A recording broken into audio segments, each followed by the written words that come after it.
Hey, what's up, guys? Portia Baxter here, coming to you on the blog. Super excited for today's topic. I feel like it's really going to help you if you are a busy entrepreneur. And what kind of entrepreneur isn't busy? A lot of people that I know are building a business alongside of their full-time income or their stay-at-home mom responsibilities. And if you're anything like me, you get to the end of your week and you're like, I just need a few more hours to accomplish everything that I want to do. And by the way, if I look funny, I think there's like a sinus infection thing going on because it's been like, painful. And then I've been waking up with just like so much puffiness right here. So I think it's just my sinuses. But anyway, just if you're wondering like what's wrong with this girl? Why does she look like that? That's why. Gotta love the cold season. Anyway, today I want to talk about how to prioritize when you have too much to do. So if you're like me, you're a busy mom. For example, this week is MEA weekend, and so their kids have no school today and tomorrow, but I still have clients to serve. I still have work that needs to be done, and so there's got to be some kind of answer for how to prioritize when you have less time than you would like. So I want to jump into just a couple things today that I think are going to really help you. So if you haven't yet, maybe pause the video now and just go grab a pen and a piece of paper, because I think these things that I'm going to give you today are going to be really helpful, especially if you're dealing with overwhelm or stress because you're crunched for time and you have some big goals that you want to accomplish. So the first thing I would say is if you find yourself in a situation where you have so much to do, I would take kind of a survey of everything that you need to do. And I'm talking about business here, but you can also apply this to your life.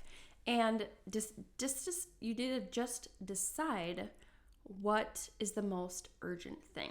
This probably seems like a no-brainer, but I know that oftentimes, we can just see email come in, check it, see a text come in, check it, respond. And it's like all of our time goes to this tyranny of the urgent thing. Like somebody texts you, instantly you want to respond, or somebody emails you, instantly you want to respond.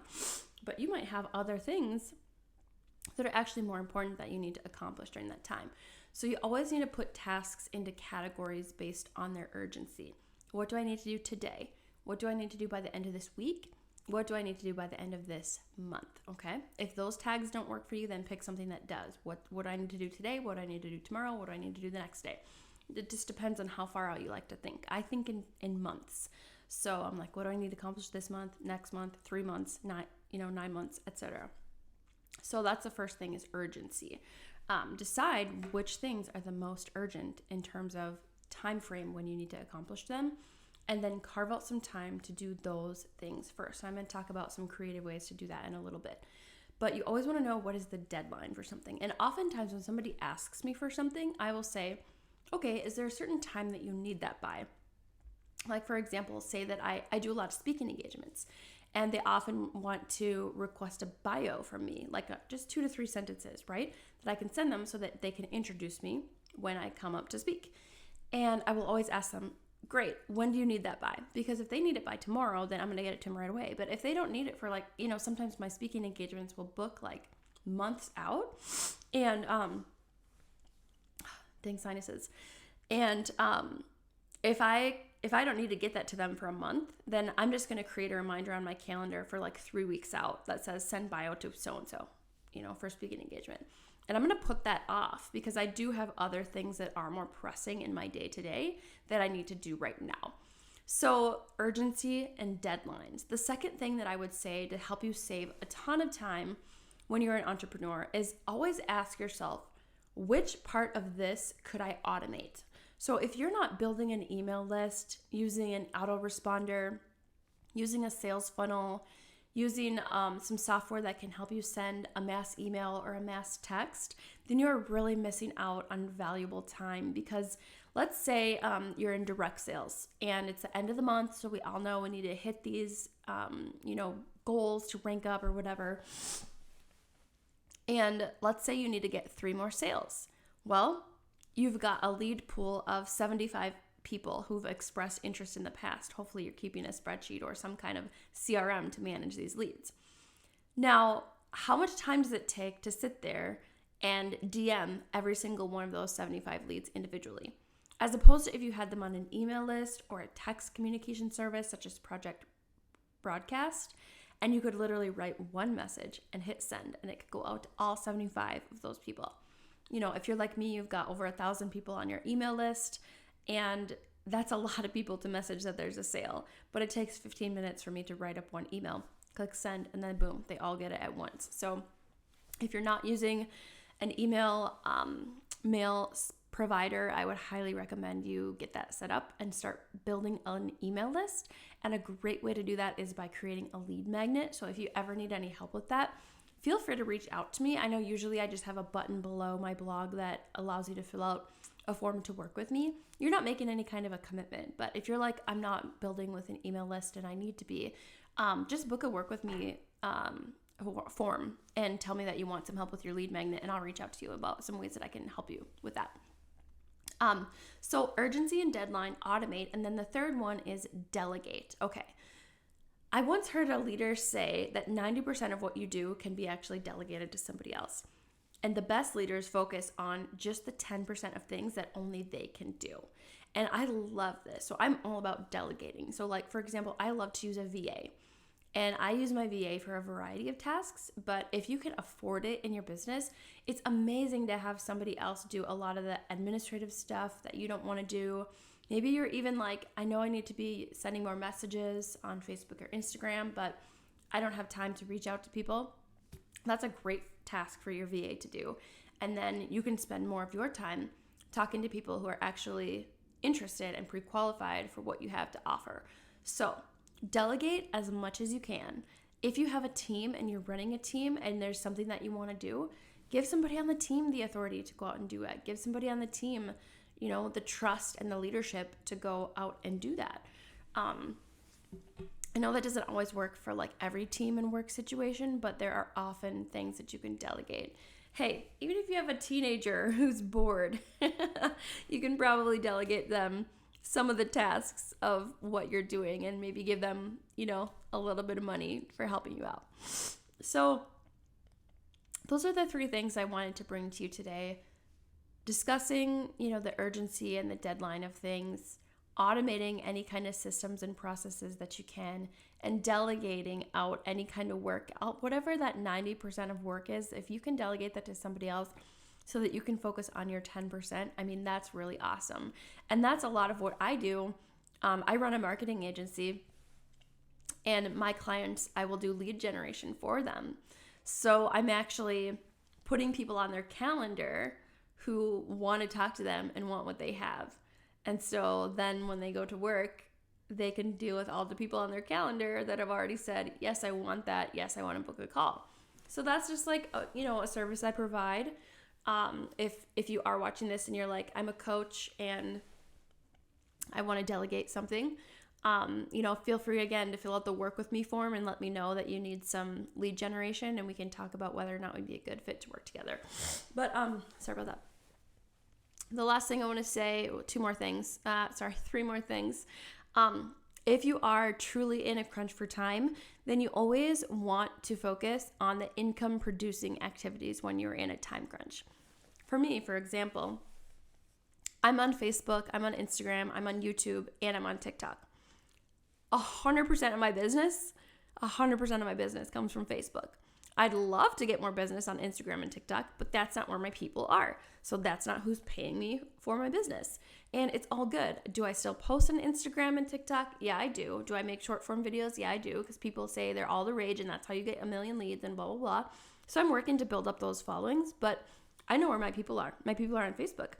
And that's where I'm getting my sales and revenue from. So if I have a day where I don't have much time, I'm not going to sit there and take 45 minutes to edit a 9-second TikTok video and make it amazing.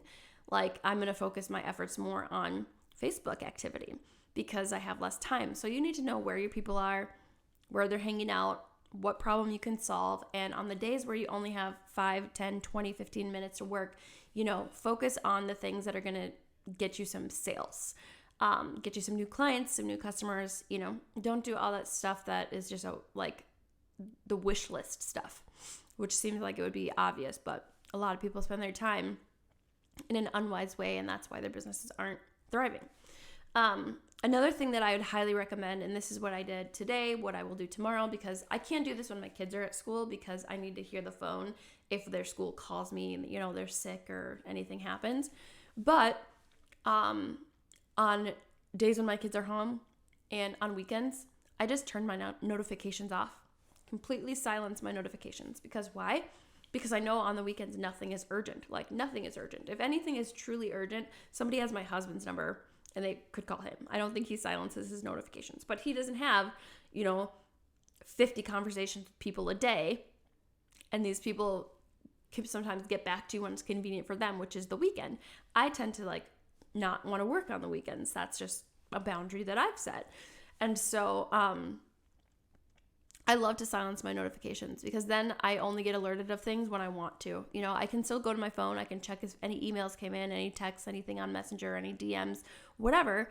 But it's really nice to not have it dinging all day. Like, you made a sale, you made a sale. Oh, someone booked on your calendar. Oh, here's a response from, 10 of the leads that I spoke to earlier this week and they need this information and that information. And it's like, nope, that can wait. I'm not desperate for anything in life. So the work can wait. The work can always wait. I want to enjoy my life. And the whole reason why I became an entrepreneur was to build a lifestyle that I loved and not have to be stuck to my phone 24/7. So silencing notifications is an awesome way to give yourself some more peace of mind and just freedom to enjoy your life. So that's one. And then within all of that, I would highly recommend you, if you haven't already, to set business hours. So when do you work? What hours are you actually working? Because I don't want you to get burned out. Like, you're no good to anybody if you're all burnt out and you're working 24/7. You have a job or a family, and then, you're working in the mornings and you're working at night and you're working at nap time and you're working as dinner sizzling in between flipping the steaks. It's like, no, put your phone down and just be present with your kids and flip the steaks and make dinner. And it doesn't always have to be, multitasking, which is really not anything that a human is truly capable of doing. Like, yes, you can have multiple plates spinning, but you can really only give your attention to one thing at one time. So while you might think you're messaging a prospect and cooking dinner, you're actually burning dinner while you're messaging the prospect. So put the phone down, set business hours. How many hours a week do you want to work on your business? Is it truly a side hustle? An hour a day? Cool. What hours are those hours that you're going to work? Which days of the week are you going to work? And also, if you're working as a service provider, let your clients know your working hours, because they might even be in the same time zone as you. And they might just wake up and have a question and text you, and you're like, oh my gosh, I'm in the middle of making breakfast with my kids. Do they expect me to just be available 24/7? So just let your people know, hey, this is when I work, And so outside of that, if you respond, I will try to get back to you within one business day, and then you don't have the pressure of constantly being available to everyone's beck and call, because then you just feel like, I feel like it's like a dead bird on the side of the road and the vultures are just like ping, ping, ping, ping, just like picking away at them. And it's like, I'm more than what I do. I'm a human with boundaries and relationships, and I need to nurture them and take care of myself. So hope that wasn't too grotesque of a picture for you, but I'm just saying it doesn't feel good to be pecked at constantly. Just who wants to be pecked at like that? So set business hours, decide when you're going to work, and don't work outside those hours. It's a beautiful thing, because then you're like, hey, I have these 10 hours that I work, and that's what I'm doing. Okay, kids are in school, so now I can work 20 hours a week, right? That's what I'm doing. So those are my tips for you guys today. I'm going to wrap it up because my sinus thing is driving me crazy, and this blog is getting longer than almost 15 minutes, which is always where I try to cut it off, because who has 45 minutes to sit and listen to somebody talk? So if you found value in this, feel free to share it with a friend. Share it with your team or anybody who you think might help from this. It's really like becoming a growing passion of mine to serve people who are feeling overwhelmed and to help them put systems and processes, automation and delegation into place so that they can just be freed up to live a life that they actually love and not be stuck to their phone 24/7. Yuck. So that's all I got for you. Feel free to share this blog, leave a comment, and if you want to, if you're watching this on the blog, below there will be a work with me form that you are 100% welcome to fill out. even if you don't know what you want to work with me about, but you're like, I need info on lead generation, or I need info on a lead magnet, or hey, my direct sales isn't going so well and you seem like a cool person to work with, so I want info about that. That's cool. Drop me a comment and I promise you I will get back to you within 2 business days, and we will connect and I will see what I can do to help you sort through things and help you start creating the income and making the impact that I know you were born for. So take care. Have a great one. See you next week.